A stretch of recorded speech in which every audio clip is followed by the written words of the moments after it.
What's up guys, you're watching Dan's how-to videos and today is the continuation of the how-to series on the iPhone 5. Today is going to be all about the iPhone 5 camera. I'm going to show you guys how to use it. Let's get started. Before we get into how to use this camera, let's just take a quick look at the hardware. You have your lens, you have your flash, you have a sensor in the middle, and on the top your volume button, the volume up button, will act as your point and shoot button.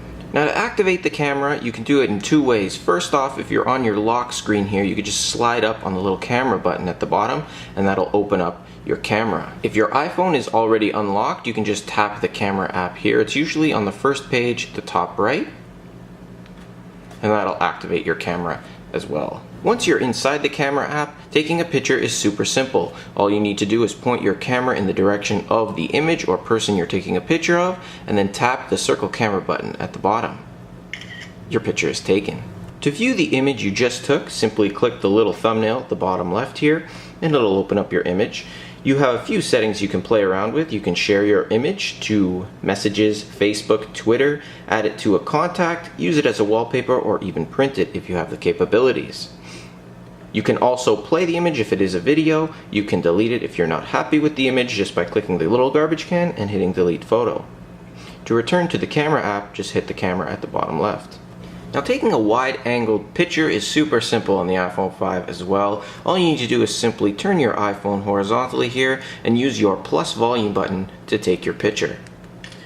Another cool feature on the iPhone 5 camera is the tap to focus feature. If ever your image becomes a little bit blurry when you're focusing, just tap on a specific area and it'll go ahead and focus that. This is good if you have multiple people in an image or if you need to stabilize the image for your picture.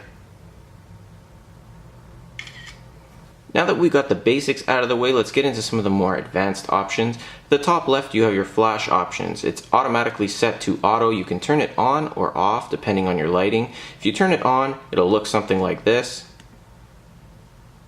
and it'll give you a flash for your image. Next, in the middle, you have your options, and this will open up a couple of extra things that you can play around with. First off, you have your grid. Now, if you turn that on, you'll have a grid to go with your camera. So if you want to focus on different parts or center something, it'll be a little bit easier. The next setting is HDR, or high dynamic range, and basically this is going to set up a photo that's going to have 3 different exposures to it, and then it's going to layer them into one image. Now, this is kind of cool and more advanced. If you want to play with that, you can just turn it on and see how it looks. The next setting we're going to play around with is panorama, and this is my favorite feature on the iPhone 5 camera. This will allow you to get a full panoramic view of anything you can't fit in your screen. So what you need to do is turn your panorama on and you'll have a little screen like this. And as you can see, I can only fit that Brio can in the image, but I want to get the iPod Touch as well as this eraser in the picture. So what I'm going to do is tap the camera button and try to follow the arrow along that line as best I can to fit everything in the image. So let's go ahead and take a picture. We'll start with the iPod Touch and just watch what I do.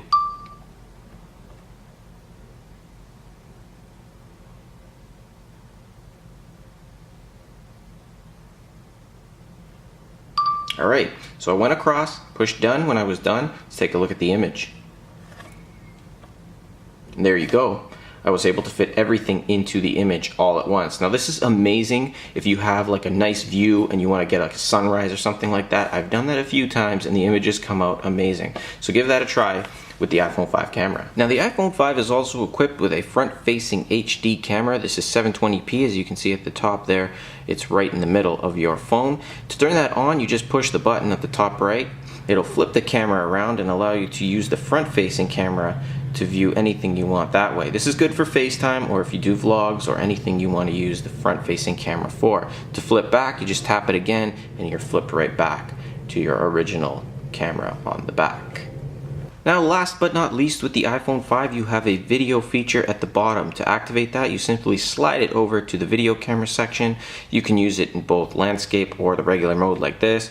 Just go ahead and turn it, whatever you want to do. To activate it again, you can use the button at the top or you can use the little record button here and it'll record a video for you. Full 1080p HD video on the back camera. You can also do front-facing videos just by flipping it as I showed you just a second ago. Flip the camera around, put it to the video section and record, and you can record a vlog or a video and you can actually see yourself so you don't make many mistakes. Anyway guys, thanks for watching. If you like this video, hit that thumbs up button. It really helps me out to help support the channel. Also subscribe up top if you like these videos and want to be notified in your sub box when I post a new one. I post one video a day, 5 days a week, Monday through Friday. Anyway guys, thanks again for watching, and I will see you in the next one.